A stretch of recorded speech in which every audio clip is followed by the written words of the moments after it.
अब हम अपना नया टॉपिक स्टार्ट करते हैं विच इज फाइनेंस फंक्शन। तो पहले फाइनेंस फंक्शन की मीनिंग देखते हैं, फिर उसके बाद जितने भी टाइप्स ऑफ फाइनेंस फंक्शन है उसको स्टडी करेंगे। Meaning, it is one of the main function of a business organisation which aims at procuring and judicially utilizing the financial resources with a view to maximizing the value of the firm।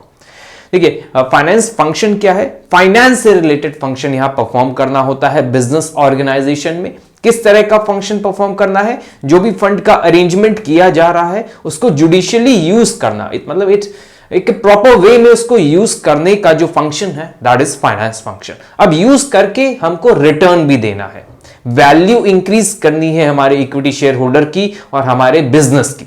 आगे दिया हुआ है maximising the value of the firm thereby value of the owner. जैसे ही firm की value बढ़ेगी उसी तरह उसी के रिस्पेक्ट में ओनर की भी वैल्यू बढ़ेगी। Value of the owners, owner की वैल्यू का मतलब है यहां इक्विटी शेयर होल्डर से, जो ओनर होते हैं कंपनी के, उनके शेयर्स की वैल्यू भी बढ़ेगी। सो दिस इज फाइनेंस फंक्शन। इसी फंक्शन को जो परफॉर्म किया जाता है दैट इज फाइनेंस फंक्शन। तो यहां पे कुछ वर्ड्स याद रखिएगा, जुडिशियली यूटिलाइजिंग फाइनेंशियल रिसोर्सेज का, जुडिशियल मतलब एक ऑप्टिमम वे में उसका यूटिलाइजेशन करना, जिससे क्या रिजल्ट निकल कर आए कि ओनर्स जो इक्विटी शेयर होल्डर्स हैं उनकी वैल्यू इंक्रीज हो।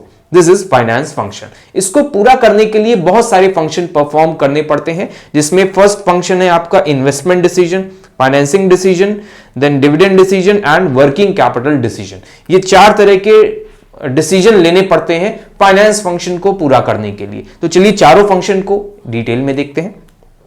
इन्वेस्टमेंट डिसीजन, देखिए जब भी हम अपना बिजनेस जो फंड अरेंजमेंट करेंगे तो उसको कहां इन्वेस्ट करना है ये भी डिसीजन लेना होता है। तो इन्वेस्ट करने के पहले बहुत सारी कैलकुलेशंस की जाती हैं, कॉस्ट निकाली जाती है, कैपिटल बजट बनाया जाता है। तो ये सारे फंक्शन जब एक साथ कैलकुलेशन और एनालिसिस के बाद लिए जाते हैं, इस तरह के डिसीजन को इन्वेस्टमेंट डिसीजन कहते हैं। डेटा यहां दिया हुआ है, the investment decision function revolves around capital budgeting decision. अभी मैंने आपको बताया कैपिटल बजटिंग मतलब कैपिटल एक्सपेंडिचर करना, एसेट खरीदना।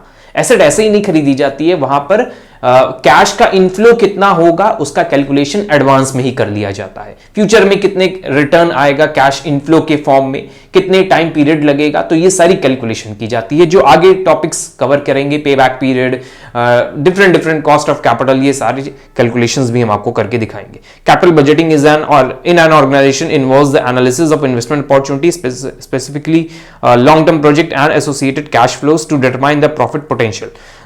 ये सारी चीजें यहां जो लिखी गई हैं कि कैपिटल बजटिंग की जाती है। कैपिटल कोई भी इन्वेस्टमेंट डिसीजन लेने के पहले हम उस डिसीजन का एनालिसिस करते हैं कि हम अगर यहां पे इन्वेस्ट करेंगे तो कितना रिटर्न आएगा। इसको एनालिसिस करने के लिए डिफरेंट मेथड्स हम यूज करते हैं, जिसमें देखिए नीचे लिखा हुआ है hence these decision are challenging and complex. Pay back period method use करते हैं, present value method, IRR, internal rate of return, profitability index are the popular methods to carry out capital budgeting। तो capital budgeting decision लेने के पहले हम बहुत सारे methods को यूज करके अपना डिसीजन को एक तरह से एकदम एग्जैक्ट बनाने की कोशिश करते हैं, फिर डिसीजन लेते हैं। तो ये सारे मेथड को यूज करके हम कैलकुलेशन और एनालिसिस करते हैं अपने फंड का जो हम इन्वेस्टमेंट करने जा रहे हैं। कि अर्जेंसी मेथड भी एक होता है कि अर्जेंट वे में डिसीजन लिया जा सकता है, वो भी एक इन्वेस्टमेंट डिसीजन में कैपिटल बजटिंग में एक मेथड होता है। इसमें पे बैक पीरियड, कितने टाइम में वो रिटर्न आएगा, ये सारे कुछ कैलकुलेशंस करके एनालिसिस करके इन्वेस्टमेंट डिसीजन लिया जाता है, which is one of the function of finance function.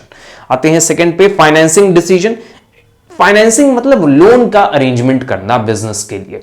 देखते हैं expertise in forming financing decision leads to optimise capital structure, enhance performance and growth.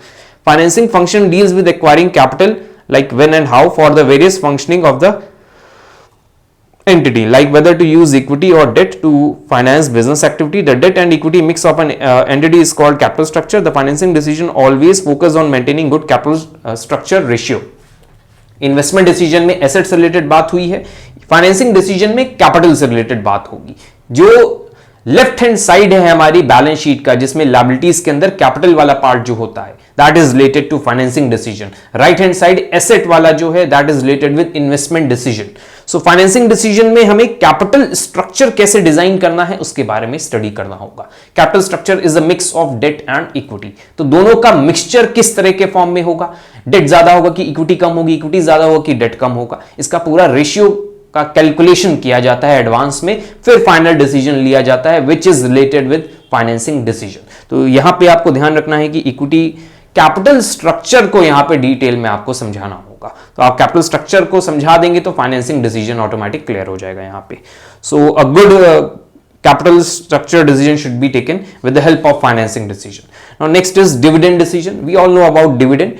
Dividend means that part of profit which is being distributed to equity shareholders. Equity shareholders को जो profit का हिस्सा distribute कर दिया जाता है, that is dividend. Company ने profit earn किया, उसमें से शेयर होल्डर्स को प्रॉफिट का कुछ हिस्सा दिया गया। Suppose 5 rupees per share dividend की तरह इश्यू किए गए, प्रॉफिट का हिस्सा 5 रुपए पर शेयर की तरह निकाल दिए गए, that is dividend from the point of view of equity share holders. Company के लिए वो प्रॉफिट है, इक्विटी शेयर होल्डर्स के लिए वो डिविडेंड वर्ड यूज कर लिया जाता है। Companies share profits with their shareholders in the form of dividends. There are different types of shareholders dividend and dividend policy. Furthermore, a company's dividend policy influences the company's market value, stock prices. देखिए, जो share holders होते हैं वो dividend expect करते हैं।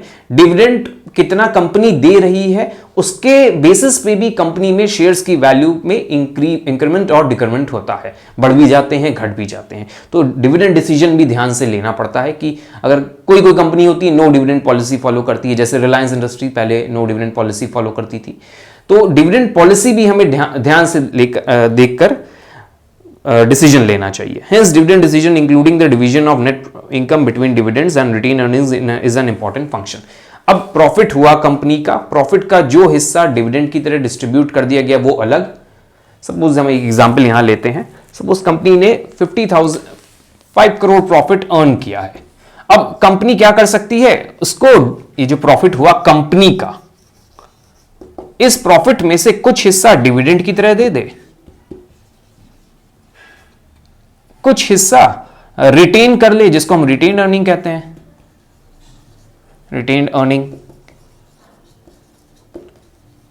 तो company को जब डिसीजन लेना होगा डिविडेंड डिसीजन, तो वो इस 5 करोड़ में से कितना डिविडेंड की तरह देना चाह रही है, इससे रिलेटेड डिसीजन लेना पड़ेगा जी। किसको मिलेगा ये, इक्विटी शेयर होल्डर्स को। So this decision is dividend decision. अब डिविडेंड डिसीजन लेने के साथ साथ रिटेन अर्निंग्स का भी ध्यान रखना पड़ता है कि कितना पैसा हमें सेव करके चलना है फॉर आवर फ्यूचर इन्वेस्टमेंट और different types of decision which we are going to take in future. So this is your dividend decision. और नेक्स्ट लास्ट हमारा है लिक्विडिटी डिसीजन, जो वर्किंग कैपिटल से रिलेटेड होता है, मतलब day to day business activity चलती रहे उससे रिलेटेड भी डिसीजन लेना पड़ता है फाइनेंस फंक्शन में। क्या होता है, मतलब एक तरह से वर्किंग कैपिटल मेंटेन रहे, मतलब डेली के एक्सपेंसेस होने के लिए, खर्चे होने के लिए उतना फाइनेंस का अरेंजमेंट पहले से हो। This is working capital decision. Liquidity decision generally revolves around working capital decision and management. Therefore the priority in managing current assets to follow the going concern concept. Lack of liquidity results in issues like financial crisis and insolvencies. At the same time, a lot of liquidity can also lead to more danger. Hence, it is important to have the right mix of current asset and current liabilities. आपका working capital decision current asset और current liability से रिलेटेड होता है, जिसमें हमें cash के form में, लिक्विड फॉर्म में कैश को अरेंज करना पड़ता है, जिससे वर्किंग कैपिटल मैनेज होती है। वर्किंग कैपिटल मैनेज का यहां मतलब है कि day to day business activity को रन करने के लिए फाइनेंस की रिक्वायरमेंट। उसी तरह करंट लायबिलिटीज का भी ध्यान रखना रहता है कि कितनी करंट ऑब्लिगेशंस हमारे सामने आने वाली हैं। हो सकता है शॉर्ट टर्म लोन लिए हो तो उसका भी रीपेमेंट करना है, तो उसके लिए फाइनेंस का अरेंजमेंट पहले से होना चाहिए। This is working capital decision. So ये तो हो गए हमारे सारे फाइनेंस डिसीजन।